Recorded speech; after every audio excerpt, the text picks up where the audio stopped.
Hello students, मेरा नाम इमरान है और आप देख रहे हैं एमिनेंट आर्ट्स एकेडमी। स्टूडेंट्स, आज हम क्लास 6 की साइंस की बुक जो कि एनसीईआरटी की टेक्स्ट बुक है उसका चैप्टर नंबर 1 पढ़ने जा रहे हैं।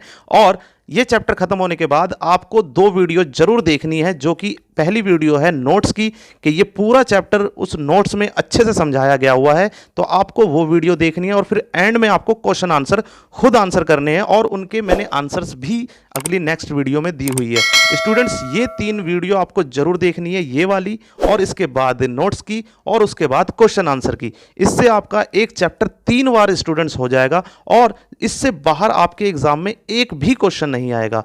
तो स्टूडेंट्स, आपको अच्छे से ध्यान से समझना है ये पूरा लेक्चर, और इसके बाद जो भी नोट्स होंगे उसको आपको कॉपी में उतारने हैं और क्वेश्चन आंसर को आपको कॉपी में उतारने हैं। तो चलिए स्टूडेंट, शुरू करते हैं। भोजन ये कहाँ से आता है? आपसे क्वेश्चन पूछा गया है, बताइए कि भोजन ये कहाँ से आता है। आप क्या सोचते हैं इसके बारे में, कहाँ से आता होगा? तो इसके लिए एक छोटा सा क्वेश्चन और बनाया गया है। आज आपने अपने घर में क्या खाया था? पता लगाइए कि आपके दोस्त ने आज क्या खाया था। क्या आपने कल और आज एक ही प्रकार का आहार लिया था? क्या यह सत्य है कि अलग अलग समय में हम भिन्न भिन्न प्रकार का आहार लेते हैं? तो स्टूडेंट्स, आपसे ये डायरेक्ट क्वेश्चन है कि आपने आज सुबह क्या खाया था और दोपहर में क्या खाया था और आपके दोस्त ने क्या खाया था, उसका आपको सोच के जवाब देना है। तो ये पता लगाने के लिए हम कुछ क्रियाकलाप कर सकते हैं। तो इसमें हम पढ़ेंगे कि विभिन्न खाद्य पदार्थ कहाँ से जो आते हैं, विभिन्न खाद्य पदार्थ जो हम खाते हैं वो किन किन चीज़ों से बनते हैं। तो क्रियाकलाप 1 देखते हैं। विद्यालय में अपने दोस्तों से उन खाद्य पदार्थों की जानकारी प्राप्त कीजिए जो पूरे दिन में खाते हैं। यदि वे विभिन्न राज्यों में रहने वाले हों तो भी यह जानकारी प्राप्त करने का प्रयास कीजिए। अपनी नोटबुक में सारणी 1.1 की 1.1 की तरह यथासंभव अधिक से अधिक दोस्तों द्वारा खाए जाने वाले विभिन्न खाद्य पदार्थों की जानकारी प्राप्त कर सूचीबद्ध कीजिए। यथासंभव का मतलब होता है अगर हो सके तो आपको पूरी की पूरी टेबल भरनी है कि आपने क्या खाया, आपके दोस्त ने क्या खाया। और ये टेबल कैसी होगी, सारणी कैसी होगी, ये कुछ इस तरीके की होगी। हम क्या खाते हैं, तो अपने विद्यार्थी या दोस्त का नाम लिखना है। पूरे दिन में खाए गए खाद्य पदार्थ का नाम लिखना है। फॉर एग्जाम्पल, मैंने लिख दिया मोहन। तो ये मोहन पूरे दिन में क्या क्या खाता है, जैसे इसने सुबह ब्रेकफास्ट किया होगा, चाय पी होगी। उसके बाद इसने कुछ लंच खाया होगा जिसमें इसने दाल, सब्जी, रोटी कुछ भी खाई हो। फिर डिनर क्या खाया होगा। फिर ऐसे ही आपको अगला नाम लिखना है, उसने पूरे दिन में क्या खाया था। फिर ऐसे ही अगला नाम लिखना है, उसने पूरे दिन में क्या क्या खाया होगा। बर्गर, चाउमीन, पिज़्ज़ा, जो भी खाया होगा आपको पूरा का पूरा इस टेबल में एज इट इज़ भरना है। तो यहाँ पे कुछ विभिन्न खाद्य पदार्थ दिखाए गए हैं, जैसे कि इडली सांभर वगैरह, मछली और कुछ दालें वगैरह। तो ये सारे खाने वो आपके जो दोस्त हैं वो बताएंगे कि ये खाया होगा हमने। तो उनसे पूछने के बाद देखिए स्टूडेंट्स, अपने भोजन में हम अनेक प्रकार की चीज़ें खाते हैं, जैसा कि चित्र 1.1 में दिखाया गया है। मैंने नीचे आपको दिखा दिया। खाने की ये सभी चीज़ें किससे बनी है? आप सोचिए किससे बनी है। पके चावल के बारे में सोचो। हम कच्चा चावल लेते हैं, उसे पानी में उबालते हैं। इसे तैयार करने में हम 2 पदार्थों या संघटकों की आवश्यकता होती है। तो चावल हम बनाते हैं तो क्या कच्चे चावल लेते हैं और उसमें तेल वगैरह या पानी या नमक वगैरह जो भी डालते हैं, तो चावल 2 पदार्थों से बन जाता है नॉर्मली। तो ये जो पदार्थ उसमें बनने के लिए डल रहे हैं, जैसे चावल बनाने के लिए जिन जिन चीज़ों की आपको ज़रूरत पड़ी, उसे संघटक कहते हैं। सामग्री भी कह सकते हैं कि हमें जो खाना बनाने के लिए जो जो चीज़ों की आवश्यकता पड़ती है उसे संघटक कहते हैं। सिंपल सी डेफिनेशन है। दूसरी ओर कुछ और भोजन तैयार करने में हमें कई संघटकों की आवश्यकता होती है। संघटक स्टूडेंट वापस वही कि जो जो चीज़ें हमें भोजन बनाने के लिए आवश्यक होती है वो चीज़ें। यदि हम सब्जी बनाना चाहते हैं तो हमें अलग अलग प्रकार की कच्ची सब्जियां चाहिए होंगी, नमक चाहिए होगा, मसाला चाहिए होगा, तेल आदि की आवश्यकता होगी। जाहिर सी बात है। क्रियाकलाप 2 करते हैं। क्रियाकलाप 2 में सारणी 1.1 की सूचीबद्ध कुछ खाद्य सामग्रियों को छांटिए और अपने दोस्तों तथा घर पर चर्चा करके जानकारी प्राप्त कीजिए कि इनको बनाने के लिए कौन कौन सी सामग्री चाहिए। फॉर एग्जाम्पल, जैसे दाल चावल बनाया किसी ने, तो दाल चावल बनाने के लिए क्या क्या चीज़ों की ज़रूरत पड़ी, दाल में क्या क्या चीज़ें डलती हैं, उनकी सारणी बनानी है। और उन्हें सूचीबद्ध कीजिए, यानी कि वही टेबल बनानी है जैसे ये वाली टेबल बनाई थी हमने। वस्तु का नाम लिखिए और उसमें प्रयुक्त कच्ची सामग्री के कुछ उदाहरण सारणी 1.2 में दिए हुए हैं, जैसा 1.2 में कुछ दिए हुए हैं ये वाला, उसके अकॉर्डिंग हमें बनाते जाना है और अन्य कुछों को सूची में जोड़ना है। ठीक है, कुछ तो दिए हुए हैं और कुछ हमें खुद ऐड करना है। कैसे, देखिए स्टूडेंट्स, जैसे खाद्य सामग्री आपने लिख दी, कच्ची सामग्री आपने यहाँ पे लिख दी, और खाद्य सामग्री यानी खाने की कौन सी चीज़ खाते हैं, सबसे पहले रोटी, जिसे चपाती भी कहते हैं कई जगह, उसमें क्या क्या कच्ची सामग्री लगी, क्या क्या संघटक लगे, तो आटा लगा, जल लगा, यानी आटा और पानी लगा। ऐसे ही दाल बनाने में कच्ची दाल, जल, नमक, तेल, घी, मसाले, ये सब लगे होंगे। ऐसे ही आपने जो भी कुछ खाया होगा चिकन, तो चिकन के अंदर आप लिख सकते हैं कि क्या नाम है, मांस लगा, फिर मसाले लगे, पानी लगा, ये सारी चीज़ें आप इस तरीके से लिख सकते हैं। खिचड़ी किसी घर में बनती है तो खिचड़ी में क्या क्या चीज़ें लगती हैं, वो सारी चीज़ें आपको इस तरीके से लिखते जाना है और पूरी टेबल भर देनी है।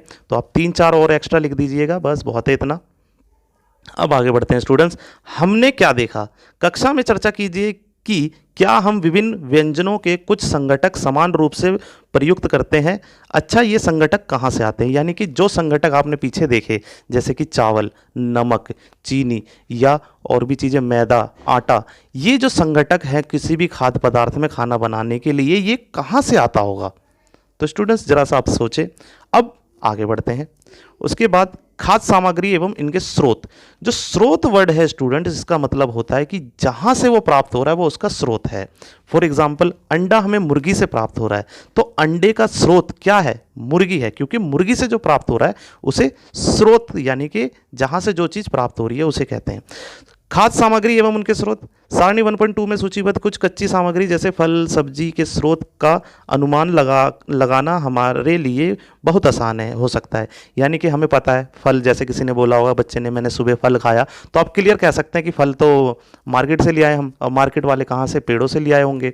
या सब्जी के लिए आप कुछ आराम से कह सकते हैं कि दाल, ये तो दाल क्या नाम है, वो पेड़ों से, पौधों से मिली होगी। तो इस तरीके से हम नॉर्मली अंदाज़ा लगा सकते हैं। यह है कहाँ से आता है, निश्चित रूप से पौधों से आता होगा। गेहूं और चावल का क्या स्रोत है, ये भी पौधे हैं। आपने धान और गेहूं के खेतों में उनके पौधों की अनेक पंक्तियां देखी होगी, आपने कई बार देखी होगी। इनमें हमें अनाज प्राप्त होता है। जो ये चावल, गेहूं, ये फसलें जो होती है इनको अनाज कहते हैं। तो ये इनसे हमें पौधों से अनाज प्राप्त होता है, चावल, गेहूं, दाल। कुछ अन्य खाद्य पदार्थ जैसे दूध, अंडा, मुर्गी, मछली, झींगा, मांस आदि हमें जंतुओं से प्राप्त होते हैं। तो ये हमारे खाने का दूसरा स्रोत है। पहला स्रोत क्या हुआ, पौधे, जिससे हमें क्या मिल रहे हैं, गेहूं मिल रहे हैं, चावल मिल रहे हैं। और दूसरा स्रोत क्या हुआ हमारा, जानवर, जिनसे हमें ये सारी चीज़ें प्राप्त हो रही हैं, तो ये भी खाते हैं हम। इसीलिए हम क्रियाकलाप थर्ड करके देखेंगे। आइए हम पूर्व सूचीबद्ध, यानी जो पहले, पूर्व का मतलब यहाँ पे स्टूडेंट्स होता है पहले, इसका मतलब डायरेक्शन वाला नहीं है। पूर्व मतलब जो पहले हमने सूचीबद्ध किया था, पहले जो हमने टेबल बनाई थी, खाद्य पदार्थ एवं उनके संघटकों के स्रोत जानने का प्रयास करें। तो हमें ये अब जानने की कोशिश करना है, जो बच्चों ने बोला था, हमारे दोस्तों ने बोला था कि जैसे तेल, जैसे घी, जैसे अंडे, ये सब कहाँ से आते हैं, ये हमें खुद सोचने हैं। कुछ उदाहरण सारणी 1.3 में दिए गए हैं और कुछ और उदाहरण इस सूची में जोड़िए। यानी कि हमें पहले से बताया हुआ कि देखो ये चीज़ें यहाँ से आती हैं, जो कि 1.3 सारणी में अभी हम देखेंगे, उसमें बताया गया है, और हमें खुद अपनी तरफ से और भी ऐड करने हैं।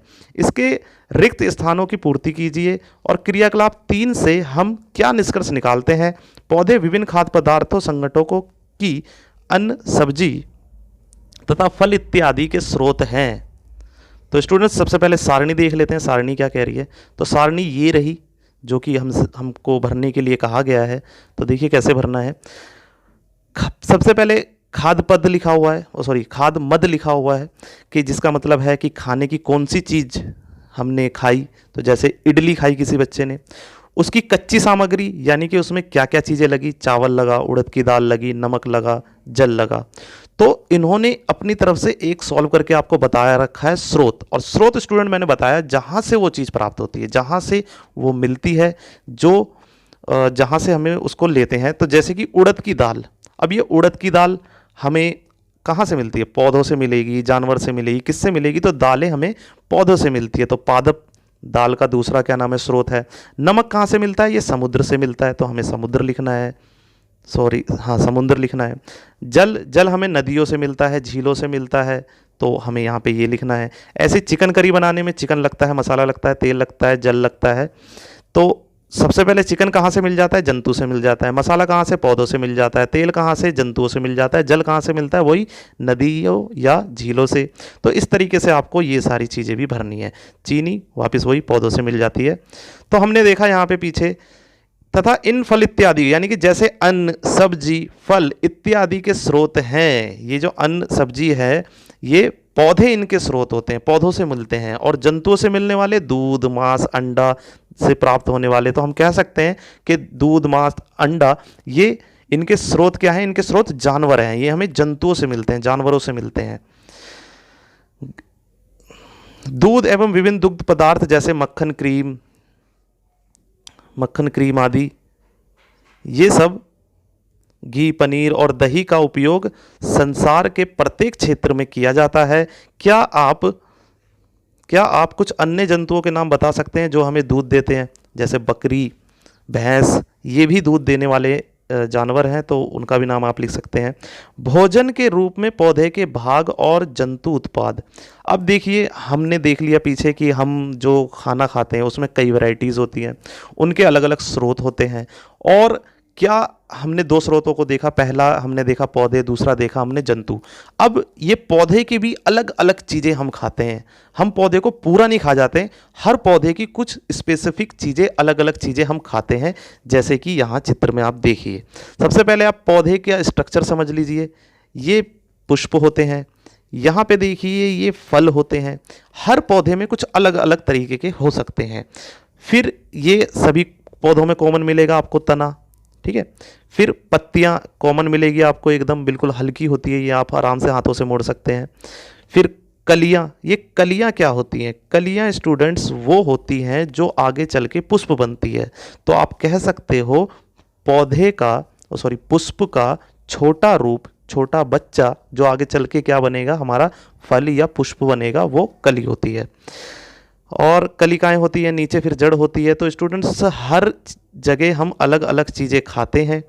कहीं पे हम जड़ खाते हैं, कहीं पे हम पौधे के पत्ते खाते हैं, कहीं पे हम फल खाते हैं, कहीं पे हम तना खाते हैं। वो क्या क्या है जरा देखने की कोशिश करते हैं हम।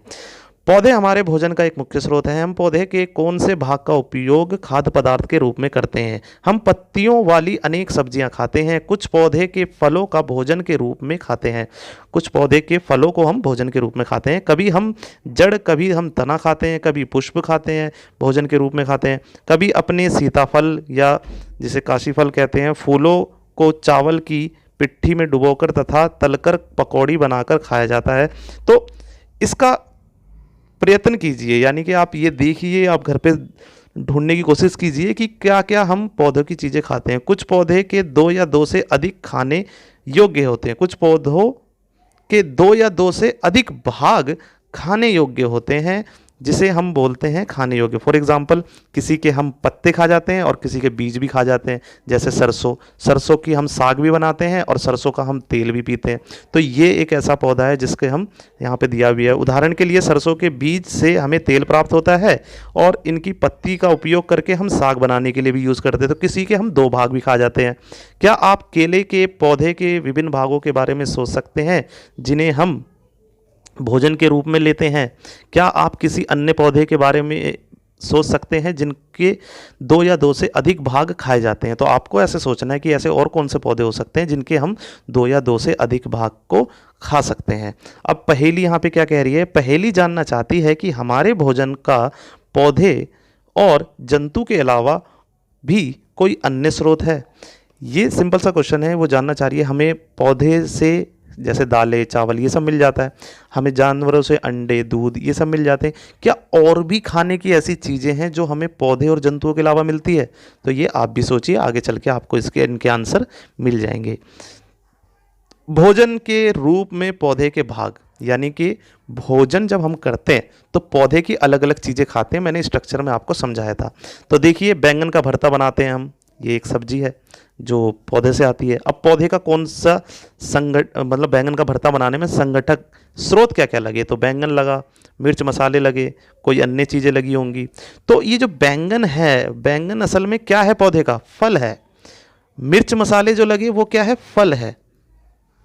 तो इसी तरीके से इसके अंदर तेल जैसे और भी चीज़ें, तेल मूंगफली, सरसों, सोयाबीन या किसी अन्य पौधे से और चीज़ें बनती हैं, तो ये सारी चीज़ें ये क्या हैं, तेल की ये बीज हैं। जो तेल देखते हैं, मूंगफली देखते हैं, सरसों देखते हैं, ये भी बनाते हैं हम घरों में, तो ये बीज से बनते हैं। आपने पत्ता गोभी वगैरह देखी होगी, उनके डंठल भी लोग खाते हैं, डंठल यानी कि तने। तो कई चीज़ें हैं जिनके हम तने खाते हैं, फल खाते हैं और बीज खाते हैं। तो जैसे कि दाल देखें आप, तो दाल क्या है, बीज है। और फलियां देखें तो फलियां क्या है, फल है। भिंडी देखें तो फल है। गाजर क्या है, गाजर स्टूडेंट्स जड़ है। आलू क्या है, तना है, जड़ तना है। और हरी मिर्चियाँ फल है। तो इस तरीके से हम चुकंदर जो खाते हैं, चुकंदर क्या है, जड़ है। तो पौधे के हम जड़, तना और उनके क्या नाम है उनके फल, ये सब हम खाते हैं। तो आपको ये पूरा का पूरा भरना है कि और क्या क्या चीज़ें खाते हैं हम। यहाँ पे एक इम्पॉर्टेंट बात आपको नोटिस करनी है इस पहेली के बारे में। जो पहेली देखो क्या हरकत कर रही है, अपने आसपास के अनजान पौधों पर यह देखने के लिए परीक्षण ना करे कि वह खाने योग्य है, कभी कभी पौधे विषैले भी हो सकते हैं। तो इसे बूझो क्या कर रहा है, रोक रहा है कि ऐसा मत करो, क्योंकि कई चीज़ें, फॉर एग्जांपल हम कोई भी चीज़ें चख के पता लगा लेते हैं ना कि ये खा सकते हैं कि नहीं खा सकते हैं।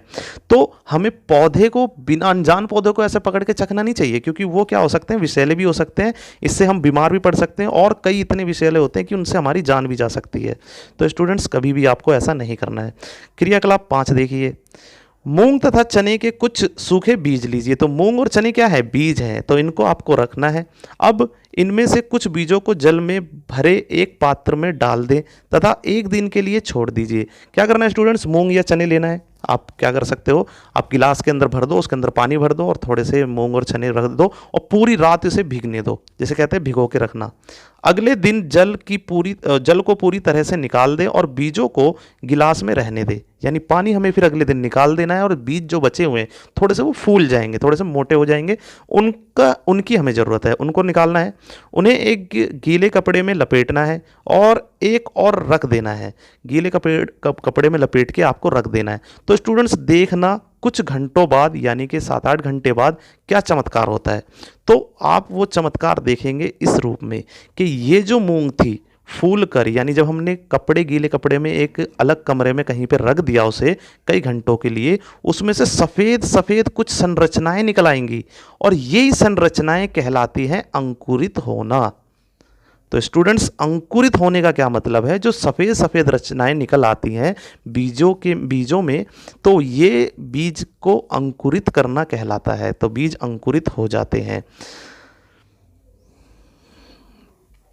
अब स्टूडेंट्स देखते हैं हम आगे। क्या आप जानते हैं कि शहद कहाँ से आता है, यह कैसे उत्पादित होता है? क्या आपने एक मक्खी का छत्ता देखा है जहाँ बहुत सी मक्खियाँ भिन भिनाया करती है? मधुमक्खियाँ फूलों के मकरंद यानी मीठे रस।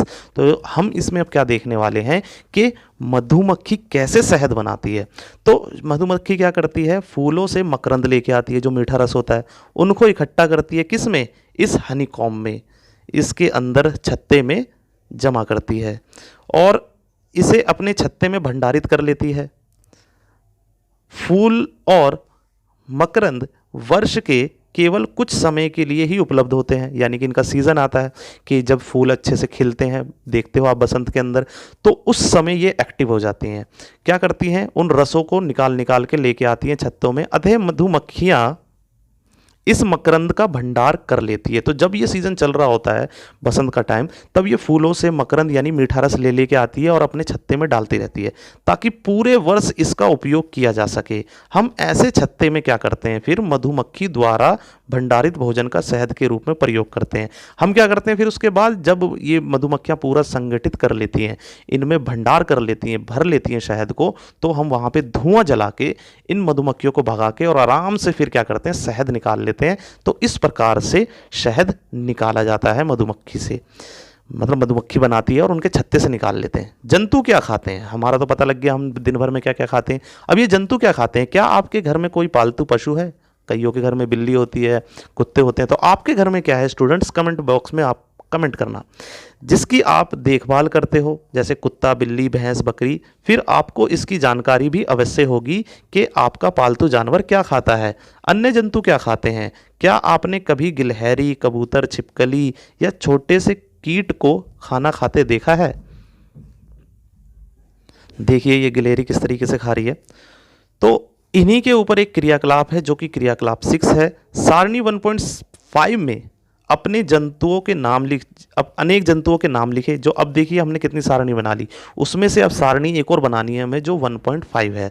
उनमें से कुछ जंतुओं द्वारा खाए जाने वाले भोजन भी लिखें कि वो क्या क्या खाती है। सारणी में रिक्त स्थानों की पूर्ति कीजिए और कुछ बताए गए हैं और कुछ आपको भरने हैं। जैसे कि भैंस, भैंस क्या खाता है? घास, खली, भूसा, अनाज, पत्ती। बिल्ली क्या खाती है? छोटे जंतु, पक्षी, दूध। चूहा क्या खाता है? रोटी, छोटे और क्या नाम है चीज़ें। तो ये सारी चीज़ें, शेर जैसे बकरी। बाघ क्या खाता है? मकड़ी क्या खाती है? ये आपको नोटिस कर करके आपको पूरी पूरी तालिका भरनी है, सारणी भरनी है। सारणी जब भर जाए उसके बाद क्रियाकलाप 7 भी करना है आपको। फिर से सारणी 1.5 को ध्यान से देखिए और इनके जंतुओं को 3 वर्गों में विभाजित कीजिए। पहले वर्ग में केवल उन जंतुओं का नाम लिखिए जो केवल पौधे और पादप खाते हैं। यानी कि आपने जो लिस्ट बनाई होगी उसके अंदर आप कुछ नोटिस करेंगे कि कुछ ऐसे जानवर हैं जो सिर्फ पादप यानी पौधों से बनी हुई चीज़ें खाते हैं, जो बिल्कुल क्या नाम है जिसमें मांस वगैरह कुछ नहीं होता, जो जंतुओं से प्राप्त नहीं होती, पेड़ पौधों से प्राप्त होती है, ऐसी चीज़ें खाते हैं सिर्फ और सिर्फ। जैसे कि आप गाय का एग्जाम्पल दें, घास खाएगी और अन्य चीज़ें खाएगी, लेकिन वो किसी अन्य जानवर को नहीं खाएगी। तो ऐसे जानवर जो सिर्फ पादप ही पादप पौधे पे निर्भर करते हो खाने के लिए, उन्हें हम शाकाहारी जंतु कहते हैं। यहाँ कुछ जंतु ऐसे मिलेंगे आपको, सारणी जो आपने बनाई थी, कुछ ऐसे भी मिलेंगे जो प्राणी को खाते हैं, जैसे शेर बकरी को और अन्य जानवर को, सियार को, इन सब चीज़ों को खाता है। तो वो दूसरे जानवर को ही खा के अपना पेट भरता है, यानी कि कोई भी पादप से बनी हुई चीज़ें, घास, फल, सब्जियां नहीं खाता। तो ऐसे जानवर जो दूसरे जानवरों को खाते हैं, दूसरे प्राणियों को खाते हैं, उन्हीं पर निर्भर होते हैं अपने खाने के लिए, तो मांसाहारी कहलाते हैं। अब क्या आप कुछ ऐसे जंतुओं को जानते हैं जिनका भोजन पौधे और जंतु दोनों हो? यानी कुछ ऐसे आपको मिलेंगे जो पौधे भी खाते हैं और कुछ जंतु भी खा जाते हैं, दोनों ही खाते हैं। इन्हें तीसरे वर्ग में रखना है, यानी तीसरी कैटेगरी बनानी है जो सर्वाहारी की होगी, जो दोनों ही चीज़ खा लेते हैं, पौधा से बनी हुई चीज़ें भी और जानवर से प्राप्त होने वाली चीज़ें भी, तो उन्हें सर्वाहारी कहते हैं। तो स्टूडेंट्स ये आपको भरना है। आप देखो जैसे कि शाकाहारी की कैटेगरी में गाय, मांसाहारी की कैटेगरी में शेर और सर्वाहारी की में कौवा। कौवा देखोगे आप सारी चीज़ें खा जाता है, दोनों चीज़ खा जाता है। ऐसे ही इंसान जो हम हैं वो भी क्या है? सर्वाहारी है। मांसाहारी जैसे चीता और शाकाहारी जैसे आप और भी चीज़ों का भैंस, ये सारी चीज़ें लिख सकते हैं, ये शाकाहारी में आते हैं। तो ये आपको भरना है। पहली जानना चाहती है कि सारणी 1.6 को भरते समय मनुष्य को आप किस वर्ग में रखेंगे? तो हम मनुष्य को सर्वाहारी में रखेंगे, क्योंकि वो सारी चीज़ें खा जाता है और पचा जाता है।